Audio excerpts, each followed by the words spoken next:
You want to learn 3 dribble moves that always work? Of course you do. Who doesn't, right? I've taught these to thousands of players. I'm sure you can learn them too. And when you put them in your game, you're going to be able to break down defenders like crazy. Coach Jesse Muench with Get Handles Basketball, where we train harder and smarter so you can play like the pros. Very first move, you might think you know everything about it, but I'm going to give you some different ways to remix it so it will work every single time. It's the inside out dribble. You've probably seen this before. Basically, your hand's going to come from the outside of the basketball over the top and pulls it back out. If you haven't seen it before, now you know how to do it. You want to move the basketball kind of in a circular motion to fake like you're coming away and come back the other. And typically, you'll either want to at least shift your shoulders in the direction you're moving the basketball, or you'll want to shift the shoulders and step with that opposite foot to help sell that fake. So that's like your basic way of doing the inside out dribble. Typically you'll use it to come past your defender, but there's a lot of ways that you can remix it, and they're really simple to give you different options from it. So one would be to just sell the fake a little bit. You can either still sell it forward or more sideways, but from there change the direction you're moving to come sideways. Why would I want to come sideways if I want to get past my defender? Because typically I even teach my players, if you want to get past your defender, you don't want to sidestep. Think of it not so much as a move to beat your defender. Instead, look at it as a way to get some sneaky separation to kind of get an angle to the side of them. And then from there, if you feel like you've got the angle to go past them, you can go past them. But this is a super safe move because you're kind of going to be moving sideways from your defenders where they won't really expect you to go. So you're moving away from them to create that angle to drive. Plus, you get the benefit of being able to shoot if they jump back too far, anticipating the typical inside out for you to come this way. Third way you can remix this would be to still sell that fake a little more forward and then pull it more back to set up a jump shot anytime you want.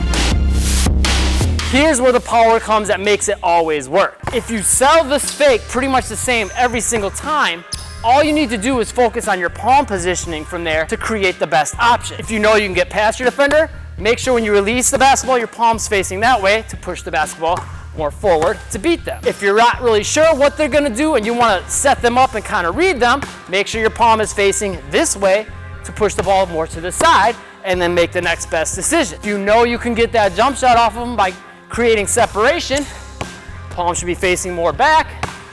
Boom, easy jump shots.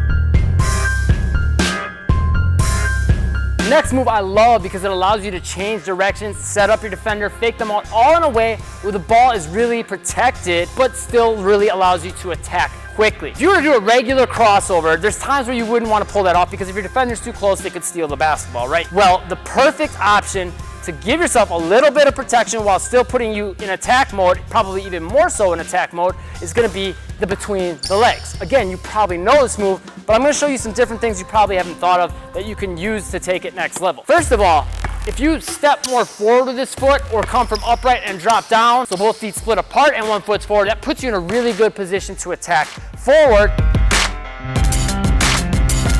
But you also get the benefit of having this leg here to protect the basketball from your defender, so you can get that crossover off close to your defender and then go past them. Plus, you can use this as a great way to set up a nice clean jab step without, again, having to worry about the defender getting to the basketball to fake them one way and come the other. But what else can you do with it? How about if your defender's coming in to try to steal the basketball, pushing it back here like this and changing the angle by keeping your feet squared?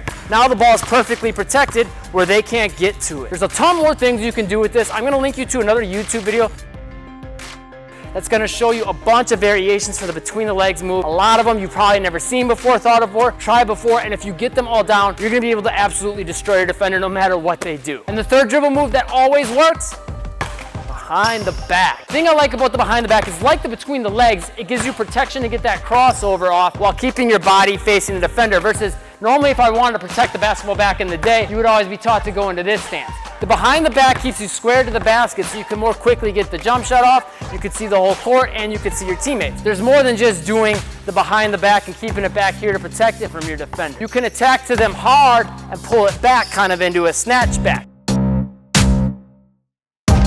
Really no time they can get to the basketball because you're keeping it behind you the whole time. You can use it to quickly stop on a dime and then change directions, or again, kind of like the inside-outside step, you can use it sort of to hesitate and get a read and see what the defender's gonna do. You could maybe shoot, you could drive left, you could drive right, a whole bunch more from that. And then you've also got your wrap behind the back, which are really good for covering ground to come forward. For those, you want to change your positioning a little bit, kind of like we talked with the inside out dribble. If you want to stop on a dime more, you want to slap the same side butt when you release the dribble. But when you want to cover ground coming forward, you want to slap the opposite side butt, so that'll help roll the ball forward. And there's two different footwork patterns you can do. You can have the same side foot as the hand that's doing the dribble step forward, so now it's protected from your defender, nothing they can do to stop that. Or you can shuffle and keep the ball kind of behind you. There's actually a lot more ways you can use behind the back. I've got a video for you on that. Here's the between the legs variations move. Here's the behind the back variations move. If you're smart, you'll probably check out both. Click the subscribe button and the bell icon.